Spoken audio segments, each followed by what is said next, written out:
colite pseudomembranosa, questão que caiu na prova da USP. Então, vejam essa tomografia. O que chama mais atenção é essa hipodensidade difusa, né, que ocorre no intestino.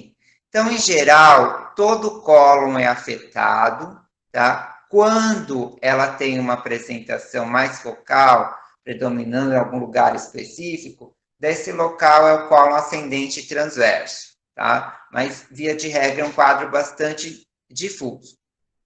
Então, ela é causada por uma proliferação, né, descontrolada do Clostridium, né, e que ocorre, então, em que cenário? Normalmente, o paciente tem um histórico, né, de uso recente de algum antibiótico, né, que muda a flora intestinal, certo? É importante fazer o diagnóstico porque uma complicação frequente da colite pseudomembranosa é a ocorrência de megacólon tóxico que tem risco de perfuração intestinal, certo? Obstrução do intestino delgado, uma outra coisa importante para a gente pensar no contexto, né, dos abdômenes agudos obstrutivos. Então, correspondem a 80% das obstruções. No nosso meio, né, a causa mais comum é a aderência relacionada às cirurgias anteriores. E uma causa que também pode ocorrer, determinando a obstrução de delgado, é como nessa imagem aqui, em que é característica essa passagem de alça do peritônio, que fica esse aspecto mais torcido aqui dentro, estão vendo? Tá?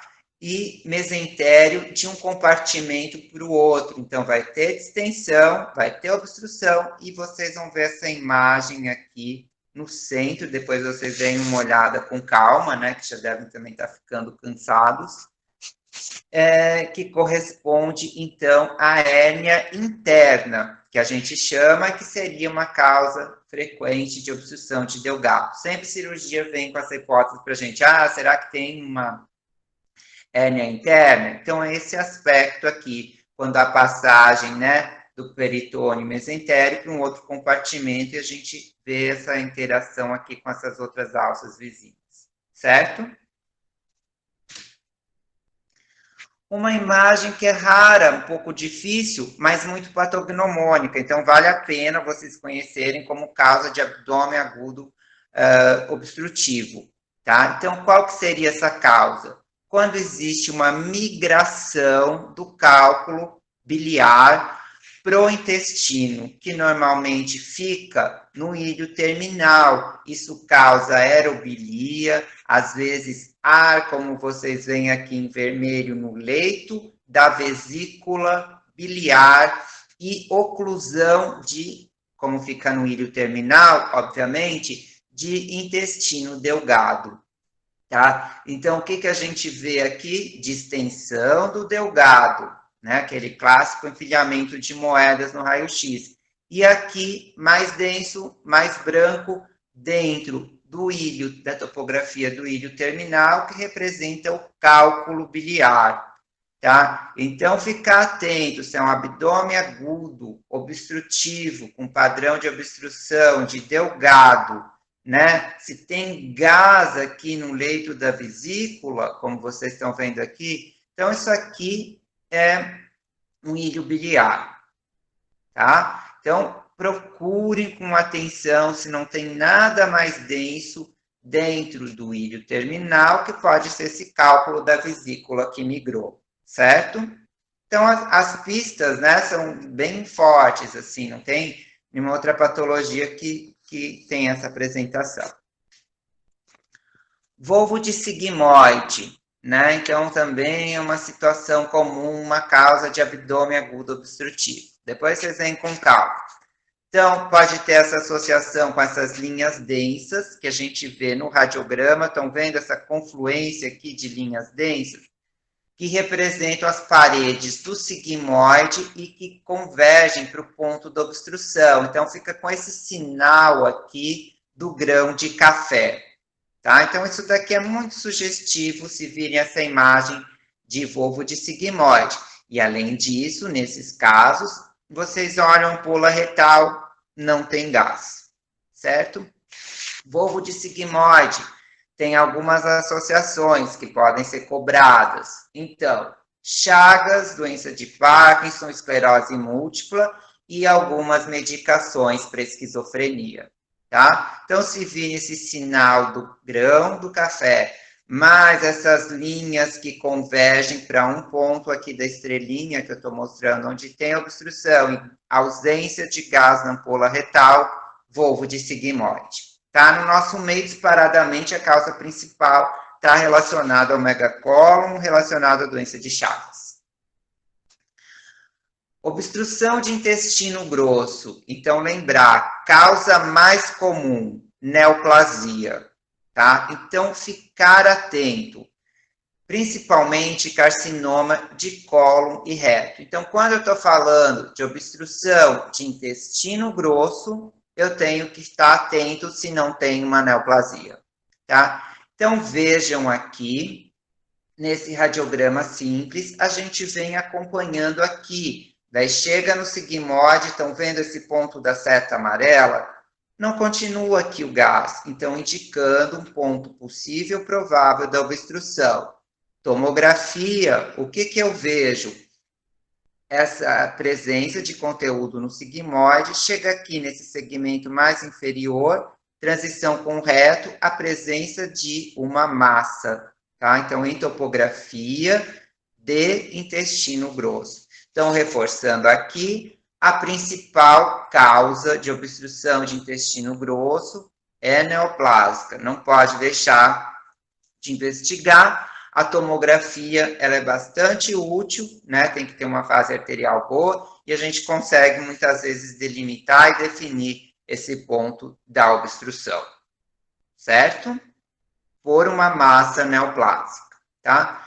Diverticulite é uma causa frequente também, a segunda causa, daí volvo, isquemia, fecaloma, hérnia também podem acontecer.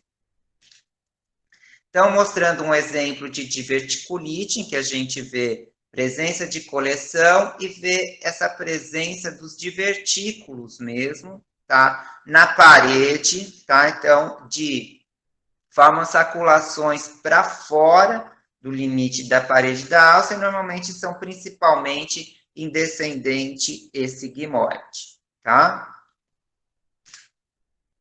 Lembrar de abdômen agudo obstrutivo em criança, tá? Então, cirurgia pediátrica, uma causa frequente, tá? De abdômen agudo obstrutivo é o quê? Hérnia inguinal encarcerada, tá? Então, nesse caso, a gente consegue ver alguma coisa alterada? O que vocês acham? Para os bravos remanescentes aqui, que ainda estão. Tem um segmento do intestino, parece que descendo pela bolsa escrotal à direita. Na verdade, aqui no canal inguinal, do lado esquerdo, né? Então, uma hérnia inguinal encarcerada. Estão vendo? Então, fiquem muito atentos a esses quadrantezinhos próximos dos forames obturados, tá? Para ver se não tem nenhuma alça aqui quando houver quadro de distensão abdominal. Hérnia encarcerada. A grande maioria de hérnias em crianças são indiretas. O encarceramento é a complicação mais comum de hérnias inguinais, então lembrar disso. Com incidência de até 30% de menores que 2 meses. Hérnias femorais, elas tendem a encarcerar, embora sejam muito mais raras, e são as únicas hérnias mais comuns no sexo feminino.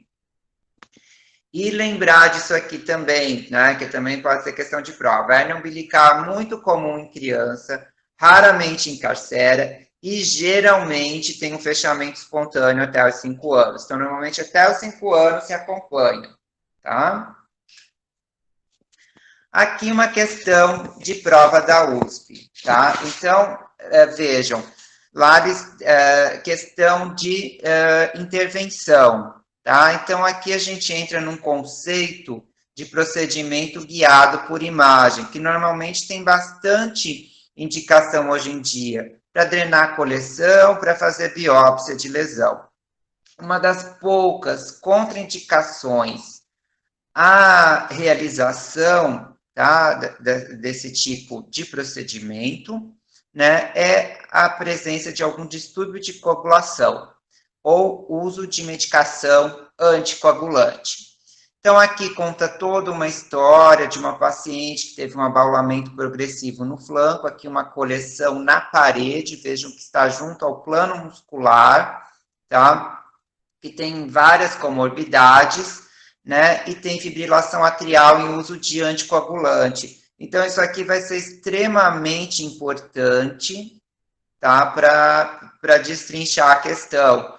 E vejam, ela tem então uma queda de HB, está com anemia, então muito provavelmente essa coleção representa um hematoma, tá? Um hematoma da parede que às vezes ocorre, né, em decorrência da própria anticoagulação. Então, qual que é a melhor conduta para esse caso? Né? Se tudo indica que isso aqui é um hematoma, né? Então, qual que é a melhor conduta? Drenar operatoriamente uma paciente que está anticoagulada, fazer drenagem percutânea, o que vocês acham? Acho que observar, né, professor? Já tem uma discrasia sanguínea bem importante. Exatamente. Tá? Então, esse é o ponto. Tá? Então, lembrar que, via de regra, o procedimento de imagem está indicado. Tá? A contraindicação, então, vão ser esse uso de anticoagulante e distúrbio de coagulação. Tá? Isso é importante. Aqui, um paciente de 37 anos, com dor abdominal na fossa ilíaca direita, daí fizeram um diagnóstico equivocado em outro serviço, enfim, retornou, tá? E tá com essa coleção aqui junto à musculatura do ilíaco. Então, qual que seria o procedimento mais adequado de fazer para esse paciente? Drenagem da coleção guiada e, idealmente, por tomo, tá, gente? Procedimentos guiados por ultrassonografia, normalmente quando envolve região mais pélvica, pela presença de alça, pelo risco de perfuração, então normalmente se prefere guiar o procedimento por tomografia, certo?